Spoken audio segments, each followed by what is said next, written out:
नमस्कार। इस लॉकडाउन और अनलॉकडाउन के बीच मैं हाजिर हूँ इस नई वीडियो के साथ। उम्मीद करता हूँ आप सब लोग अपने अपने जगह अपने अपने घर सुरक्षित स्वस्थ और समस्त सावधानी बरत रहे हैं। हमारा जो आज का विषय है वो है गुरु पूर्णिमा, जिसको हम व्यास पूर्णिमा भी कहा जाता है, जो इस रविवार 5 जुलाई 2020 को मनाई जाएगी। दरअसल हमारे भारत के इतिहास में, जिसको हम सनातन धर्म कहते हैं, उसके इतिहास में कई अनेक ऋषि महर्षि संत हुए हैं। उनमें से एक सब प्रमुख जो हैं वो हैं महर्षि वेद व्यास। ये द्वापर युग में हुए, करीब 3000 ईसा पूर्व इनकी आगमन का समय बताया गया है। और ये माता सत्यवती और ऋषि पराशर के पुत्र हैं। इनका प्रमुख स्थान इसलिए भी है क्योंकि महर्षि वेदव्यास ही वो भगवान के एक अवतार हुए जिन्होंने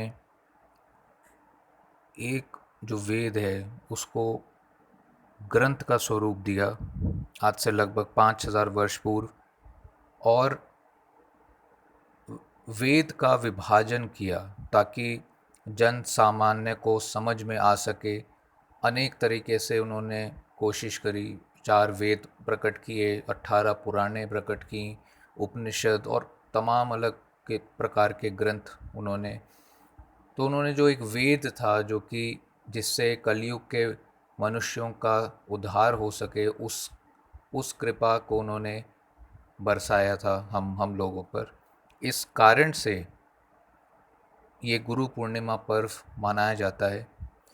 एक बात ये भी बताई जाती है कि इसी दिन, जिस दिन हमारे गुरु पूर्णिमा का महापर्व मनाया जाता है, ये इस दिन 2 घटनाएं हुई थी, जैसे कि विभिन्न शास्त्र बताते हैं। एक तो महर्षि वेद व्यास का अवतरण हुआ था, और दूसरी बात, इसी दिन उन्होंने वेद का विस्तार किया था, इसलिए उनका नाम वेद व्यास है। उनका जो वैसे जो नाम है उनका वो है कृष्ण द्वैपायन। और ये शास्त्रों के मुताबिक ये 7 चिरंजीवियों में से एक माने गए हैं। चिरंजीवी मतलब इमॉर्टल्स, जो कि इस वर्तमान कलयुग के अंत तक इस सृष्टि में एग्जिस्टेंस में रहेंगे। तो ये दिन उनको समर्पित है, महर्षि वेद व्यास जी को। गुरु शब्द जो है वो हम आम बोलचाल भाषा में बहुत इस्तेमाल करते हैं, और हम जो एक मतलब इसका समझते हैं वो है टीचर, अध्यापक, शिक्षक, गाइड, मेंटोर, मास्टर। लेकिन असल में गुरु शब्द जो है वो वेदों से प्रकट हुआ है। गुरु शब्द अपने आप में एक पूरा कोर्स है, एक पूरा एक ग्रंथ है। गुरु शब्द 2 शब्दों से बना है।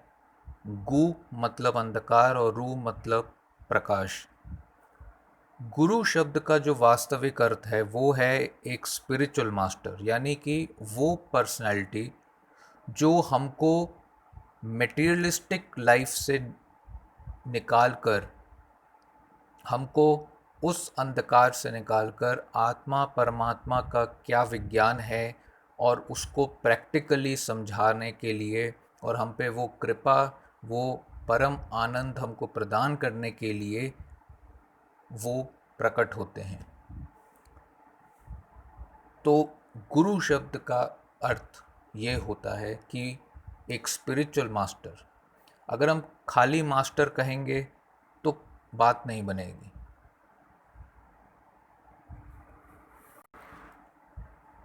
गुरु या संत, महापुरुष, महात्मा, रसिक, सेंट, दरवेश, फ़कीर, ये साधु, तमाम ये अलग अलग नाम, अलग अलग बिलीफ सिस्टम्स के हिसाब से बताए जाते हैं।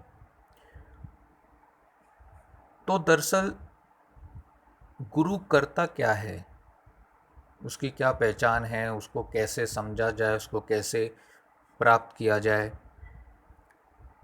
गुरु शब्द अपने आप में, गुरु एक पूरा तत्व है, वो एक ऐसा विषय है जिसके बारे में हम पूरे दिन भी अगर बात करें तब भी कम पड़ जाएगी। क्योंकि कोई भी, जितने भी हम आप ग्रंथ देख लीजिए, उसमें गुरु की महिमा ही गाई गई है, लेकिन उसका कोई अंत नहीं पा सका। तो गुरु जो है वो एक दिव्य पर्सनालिटी है। ऐसी एक दिव्य पर्सनालिटी है जिसने इस मनुष्य शरीर, इस मनुष्य जन्म की अहमियत को पहचाना और ये पहचाना, ये रियलाइज़ किया कि मैं एक शरीर नहीं, मैं एक शरीर मन बुद्धि नहीं, बल्कि इस शरीर मन बुद्धि में जो जान डालता है, जो इसको जीवित रखता है, जिसको हम आत्मा, सोल, अंश, ज्योत, रूह कहते हैं, मैं वो पर्सनैलिटी हूँ और उसका समस्त संबंध केवल एक परमात्मा, गॉड, अल्लाह, खुदा, उसी से है। और समस्त वेद शास्त्र यही हमको बताते हैं कि भगवान या परमात्मा या गॉड या ईश्वर हमसे कहीं अलग नहीं है, वो हमारे साथ ही नित्य रहता है। द्वा सुपर्णा सयुजा सखाया समानम वृक्षम परितत्स्वजाते, वेद। नाल हवंदा लय न सकंदा सार न जाने मूढ़ा, कहे नानक हर साजन सबके निकट खड़ा, श्री गुरु ग्रंथ साहिब। तो गुरु या संत या महापुरुष वो पर्सनालिटी है जो कि इस चीज़ को रियलाइज़ कराए। हम जानते हैं लेकिन हम मानते नहीं, इतना सा फ़र्क है बस। गुरु जो है उसने उसको जाना और फिर माना और फिर उसको प्रैक्टिकली रियलाइज़ किया। गुरु नानक देव जी ने एक लाइन में बहुत स्पष्ट रूप से इसकी डेफिनेशन दी। वो कहते हैं, सतपुरख जिन जानिया सतगुर तिसका नाम। जिसने उस सतपुरख, उस वाहे गुरु, उस गॉड अल्लाह, उस एक जो परमात्मा है, परम पिता है, उसको जिसने जान लिया, वही सतगुर है, वही गुरु है, वही महापुरुष है। एक बात बहुत क्लियरली समझने की और मन में अच्छे से ठान लेने की है कि गुरु या संत या महापुरुष जो होता है, सेंट जो होता है, वो बॉडी नहीं है। बहुत ध्यान से सुनिएगा इस बात को।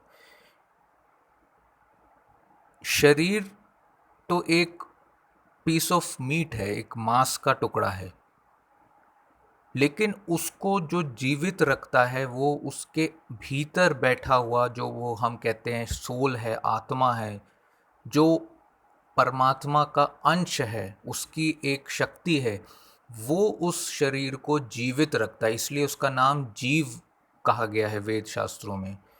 वो जीव इस शरीर को जीवन देता है, इसको जीवित रखता है। जब वो निकल जाता है तो हम कहते हैं वो मर गया। तो महापुरुष या गुरु को दिखने वाला वो शरीर नहीं है। शरीर तो, क्योंकि आत्मा बिना शरीर के और शरीर बिना आत्मा दोनों एक दूसरे के बिना रह ही नहीं सकते, संभव ही नहीं है।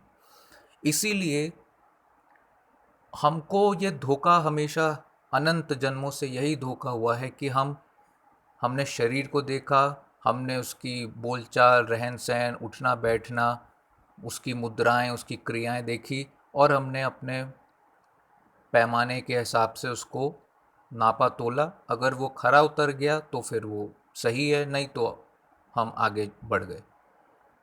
और इसी कारण से अगर स्वयं भगवान भी एक संत बन के हमारे सामने आ जाए तब भी वो फेल है।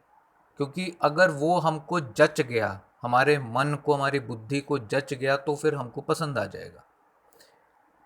यही सबसे बड़ी भूल हमने अनंत जन्मों से लेके आज तक की है कि हमने अपनी मन बुद्धि से ही हर चीज़ को परखने की कोशिश भरपूर करते आए हैं और आज भी कर रहे हैं, और इसलिए हम वो संत या महापुरुष का लाभ उठा ही नहीं पाए कभी। तो गुरु या संत या महापुरुष शरीर नहीं है, ये हमको अच्छे से समझ लेना है। और इसी बात को अच्छे से और एक्सप्लेन गीता में श्री कृष्ण ने किया, जब अर्जुन ने उनको देखना चाहा, उनका दिव्य रूप देखना चाहा, तो कृष्ण जी ने क्लियरली अर्जुन को ये बताया कि तू इन आँखों से मुझको नहीं देख सकता, बिकॉज ये जो तो तेरी इंद्रियां, मन, बुद्धि हैं, ये मटेरियल है, और जो मेरा स्वरूप है, जो मैं हूँ, वो स्पिरिचुअल हूँ।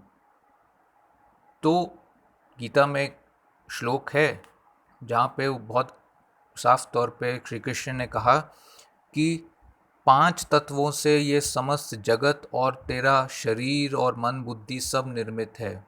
जल, वायु, आकाश, पृथ्वी, अग्नि, ये 5 तत्वों से हर चीज़ निर्मित है। इसलिए इन चीज़ों, इसको कहते हैं मटेरियल या माइक या भौतिक या फिजिकल।